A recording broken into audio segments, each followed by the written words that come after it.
Nggih, Waalaikumsalam warahmatullahi wabarakatuh. Sugeng dalu Mbah Hanom. Amin. Dalu. Panjenengan sehat, Mbah? Amin. Alhamdulillah, semoga sehat selalu, panjang umurnya. Amin. Semoga awet lan anak putih. Mungkin ingin sakit dari jenengan terus. Jenengan jangan sakit. Nanti nikennya sedih. Bah, aku sakit. Nanti niken nangis gimana? Anu sih tahu orang-orang loro. Yang sakit biar Bagareng aja. Kan Bagareng kan ndak soro itu. Nembak kan dalang itu melek sampai pagi. Kalau Bagareng kan enggak. Bagareng kan Nek muni orang-orang sasi apa lagi muni Gareng itu. Gareng pom. Aku kok baik kalau halo, lu jangan saya yang macam-macam dong. Kowe Pak kandhane ya Mas Gareng. Putuku di Niken kuwi oleh derek sisa orang mesen tok kuwi jaman isih SD. Tak nonton orang ngandel. Kowe dereke anu baik. ya. Dereke baik wiwit umur piro kelas piro? Wit cilik sak cindil kae. Kelas 2 SD. Ora kuwi turunane curut apa dulu cindil iki lho. Ya sik nil-nil kae. Sik kelas 2 SD saiki 2 SMA. Tahu derek. Sudah. Ya kowe iki ora ketok sithik batem iki yo nyawapi marang karirmu. Yo ora salah ya tetep dereke bahanmu. Ya, yo cukup bahan tok, yo babak kok barang kuwi. Iya, kok Mbah? Lho, lah kuwi adike panom lho, Mbah. Aku ki aku iki aja banget tuan. Emah. Emah apa? Ya kan nenek urutane. Iki Mbah Hanom, iki Pak Bagong, terus kae Dik Bayu. Kemarin sorry. Urut Mas. Aja Ya Mas kok. Ya Mas Bayu. Mas Bayu ki mau sempet tak prank lho tadi. Napa? Jam 10 lah kok kirim Sherlock kok. Jam 10 ki lagi kirim Lagi kirim Sherlock 10 bengi iki. Lah kok jawab piye? Lah jawabanku kan lek kirim Sherlock kan yo mbok ket mau awan gitu. Lah jam 6 ki aku ki wis pesan kene lagi ceritane jam 6 sore kan wis tekan kene. Terus aku jam 10 lagi dikirim Sherlock aku yo ngomong lek aku budal ngono. Oh, ya kesalahan dia kamu ngajak bangun lu kowe lah sing jam berapa? Jam 10. Lho aku wayangan wis bubar lagi dikisah. Lah ber jare lara kok ya ora tak kabari. Lah jare sing lara ben Mbah Gareng wae. Lara-lara. Alhamdulillah Mas Gareng pun sowan, Mbak Niken pun sowan. Iki pancen wis diatu-atu. Agar nduk Niken dadi bintang tamu ngerti ora Mas? HP iki kaya antene kan lho. Iso tulikat-tulikat, iso rolas. Oh, iki streaming kabeh ta? Iya. Anu Nduk Pakde ora iso mampir rumah iki langsungan ning kene ya. Aku ora iso mampir ning Adirojo. Moko jare diarep-arep lho jane. Pancen sengaja boten kula ampiri. Mergo diarep-arep ya diburi-buri aku gelem. Ha iya. Wis kita iki tangga-tangga barang. Bangsamu tagih utang. Jane wis meneh wong apik kali mangkat iki. Antene anggotane. Kamu bisa cewek suka senang. Tak eloni rasa. Iya kayaknya wis risih kok ya. Aku lagi piye? Ya ora apa-apa ta ben tak elani ae. Pertimbangan nom ki sing lelo nek wong ayu-ayu ora kok sampeyan. Melu balong nganti kowe gar sini kamu. Wes kamu terus. kok omong-omong nesu iki apa to? Lah ya wong budal ora melok disebut. Wes Ben, aku bosan kok. Wah, aku sing seneng dhewe mana apa kowe iso? Karek Mbah Hanom nyaman apa mboten nyaman apa mboten jenengan balik eloke kalian anu Mbah Gareng iki. Jane yo ewo pikiran. Lah, Nggih, bener nek ewo. Wong liyane putih karo ireng kok kono coklat. kuning dhewe kaya telek. Ah, kaya ngono kuwi. Kaya ngono kok bolong. Kaya lele kuning. Jangan menghina sewu, jangan menghina telek. Ora kurang ngomong Kowe telek. sedina ora iso nelek, bosok ketemu. Loh, emang aku sedina iki mau rong nelek kok. Ndak kono telek nang arep. Rong dina pisan aku. Aku rong dina pisan. Lek sedina pisan wong normal, aku ora normal kok. Nelek ngene gareng malah kaya lere. Kowe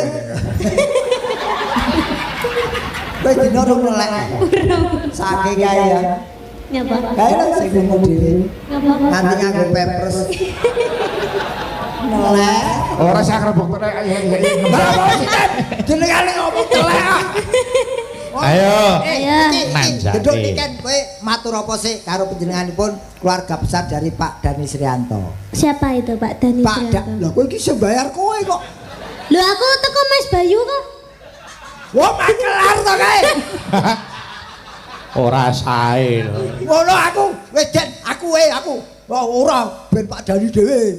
Wah jebule lewat kowe. Mboten, aku ki mung menghubungkan Mas Dani ngersake Mbak Niken. Lho Niken. Apa? Mas kok apa kuwi aku ki Mbak Niken ora sampeyan kok. Sampeyan iki jenenge sapa? Gareng karo Niken kok ora Aku ora jawab sebedake. kowe wong aku jawab Bayu. Aku ora nyeluk kok. Lah. Aku jawab Pak Anom to. Aku meneng iki. Kowe iki ngrumangsanono ya. Anu, Pak Dani liyane mriki sing enten wayangan budi kula tak pindahgon mawon. Halo, nang TV enek lho, ning wayangan lho. Aku nang kene ra diakoni dalang telu. Ngene ya Mbak Niken. Nggih pripun Pak Wis Bapak? anu arep golek darang liyane. Aneh. Mbah Warsino.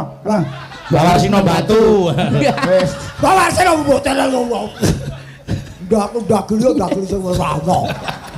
Niki acarane napa? Anu ngene ya Mbak Niken, saka kersane Mas Dani iki tasakuran, ya ta? Nggih. Milad Pondok Pesantren Al-Mardiyah, lan uga Haul Akbar Luhur Al-Mardiyah. Nggih. Iki kegiatane akeh banget, kegiatan sosial lan uga kegiatan hiburan sing niate nglipur masyarakat. Lah warga kene iki kangen karo sing jenenge Mbak Niken Salindri. Oh nggih. Kuwi sapa meneh? Liyane Niken Salindri sapa? Aku ya dalang ya iso. Bagian keamanan mau ning ndi to jare? Lah wong dalang telu lho.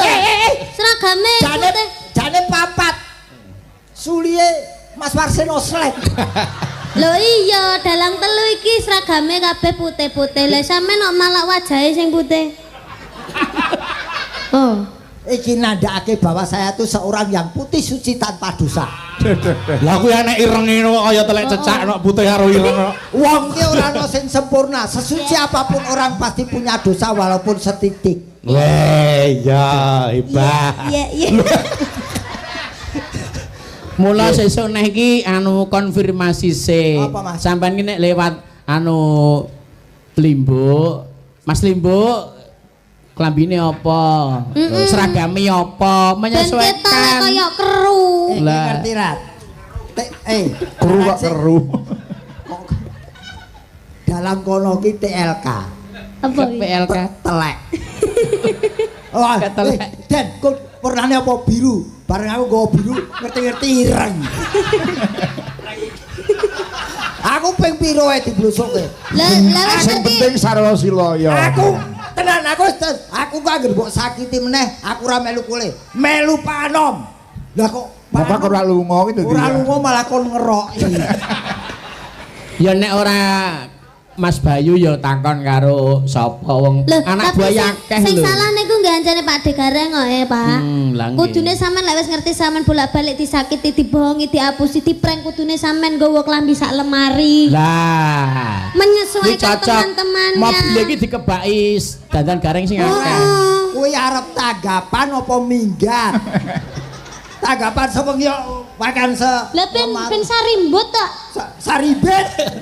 Saribet sari Cahayu. Kowe matur Pak Dani sik. Jajal. Nggih, matur sembah nuwun kagem Pak Dani, sampun nimbali kula sak rombonge. Sak rombonge nek kaya kerupuk.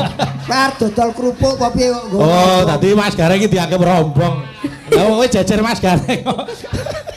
Kuwi ora rombonge kuwi sunduke dadi. Mas Bayu, Pak Bagong kalian Mbah Hanom. Mugi-mugi sehat selamat wilujeng. Amin. Amin. Rezekine kathah barokah turah-turah ora lokaning malah kebak. Amin. Anak putune. Amin. Mugi-mugi tahun ngajeng nanggap malih. Amin. Amin. Mboten damel gareng nggih pun gayeng kok Pak nggih. Nggih. Oh iya ora nganggo gareng wis gayeng ya. Nggih sampun Mbah. Nggih to Mbah. Jangan ngrasa ngoten mboten Mbah. Iya, bener. Lah iya. Oh dandres. Ora apa-apa sempaku tak cantolne genteng. Aduh. Tak jiko. Nekat. Arep juga ki apa ngerti wancine ling nguncake kok. Oh, ora kena wonge kena sepak. Gila nih. Lah salahe sepak kok diucalke iki lho. Wis men arep dijiko. Wis ngerti wong. Kuwi nek turu ning plafon kok gareng kuwi nek turu. Maka Ora ngenteni. tak umbah seminggu. Nggih. Iya. Niki nyanyi nggih, Mas. Tembangan, ayo. Monggo, ayo. Tetembangan sing klasik. Terus niki enten anu penyuwunan wonten ing ngersake lagon pepeling. Ah, Nggih. pepeling, lajeng menapa malih? Iki boko siji aja. Oke, geduk niken pepeling, Nduk. Kene, Nduk, sayang. Ya. Kene. Yo. Ayo ning kene wae kok. Iki pepelinge. Ha iki ditinting. Nyuwun pepeling sing bawa Mas Gareng mengke lagune Mbak Niken. Nggih. Nggih. Ayo rada cepet ya. Niken yo iso lho. Iki Nadianto langgam ya dijogeti ya penak ya. Oh nggih. Dadi kowe kudu joget, setiap lagu kudu joget. Ya. Bayu karo Bagong iki kaya tumbuh entuk tutup kok. Ngene Mas Gareng. Wah iki gonge. Wong Gareng kok trauma iki ngopo to? Aku ngomong hati-hati Lah kan. nggih pripun, Pak? Sebono sing ngresake pepeling mau ana meneh sing ngresake pepeling kadangku taruna Mas Saiful. Oh nggih. Matur sembah nuwun dene kula sak kanca dipun paringi degan jeli. Oh, degan jeli Mas Saiful. Dereng komplit kula dereng entuk. Wah, kamu keri kok. Iki sing diwenehi iki trah kok, sing ora trah ora kok. Apa? Lho, orang Mas Saiful iki jek trah. Lho aku ya trah lho. Trahane. Kuwi terhane. Yo Mas Gareng. Oke. Sesuk kambil ya Mas, kambil. Aja degan. Memangsamu aku berut kowe. Memang krabil Kapil. kaya bajing. Monggo Mas Saiful sak keluarga wilujeng midhangetaken menika pepeling. Rukun Islam. Ayo Ade. Loh, aku apalanku Ya kuwi. kesuwen kok, Ora, kowe apalamu tutuke. Ma. Ben kowe diarani penyanyi all round. Lagu Lho aku aja iso kok. Sik, Mbak Niken, Mbak Niken, bawa pepeling niku rak enten dhewe. Nggih. Nduk niken rak urung tau krungu to? Nggih. Ben Mas Gareng, soalnya sing ngapal Mas Gareng. kaya tak kei dalan. Ngene lho. Bu. Bismillahirrahmanirrahim. Ya didongake bareng-bareng kagem Mas Gareng Al-Fatihah. Auzubillahi minasyaitonir bismillahirrahmanirrahim. Sapa sing bengok sae napa sae sapa? Didongake iki ben panjang umur, men le bawa ki selamat. Amin. Lah, Ya Mas. Kasih todi saking Prowinasis ngeling ana wong urip ing donya bebasan mampir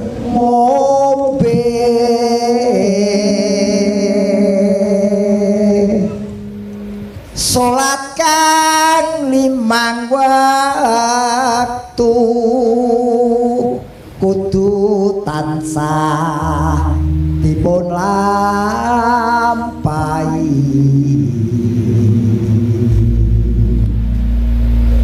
iku cagak agama pakardikan luhur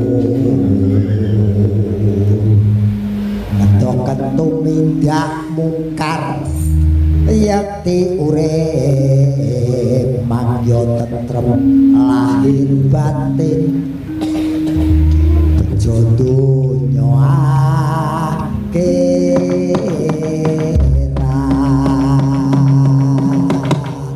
Segenti saiki anak-anak putuku itu Monggo buka celuk Mbak Niken. Nino. Monggo. Wes wancine tansah dilingke wes wancine padha nindakake aten wis tumandang wayahe sembahyang tapi wajib dawuhing pangeran salat dadi jaga ing agama limang waktu kudu tansah dijaga kanthi istiqomah lan sing kemanina wis sampurna yang berjamaah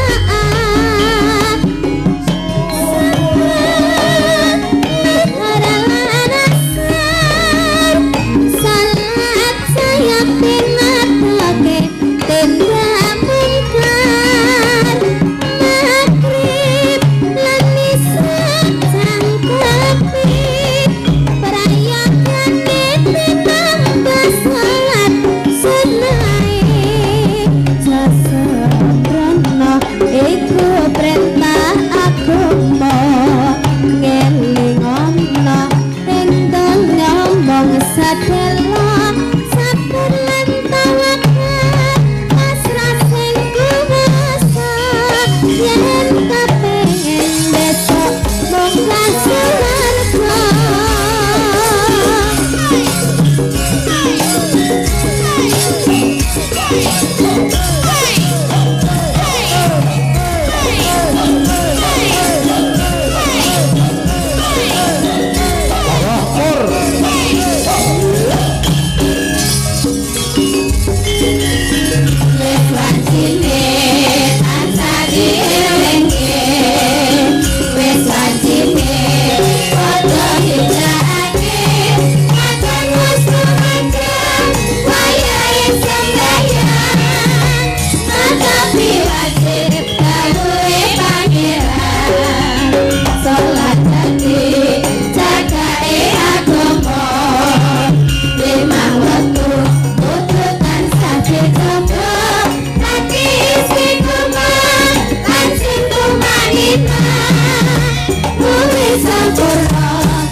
Just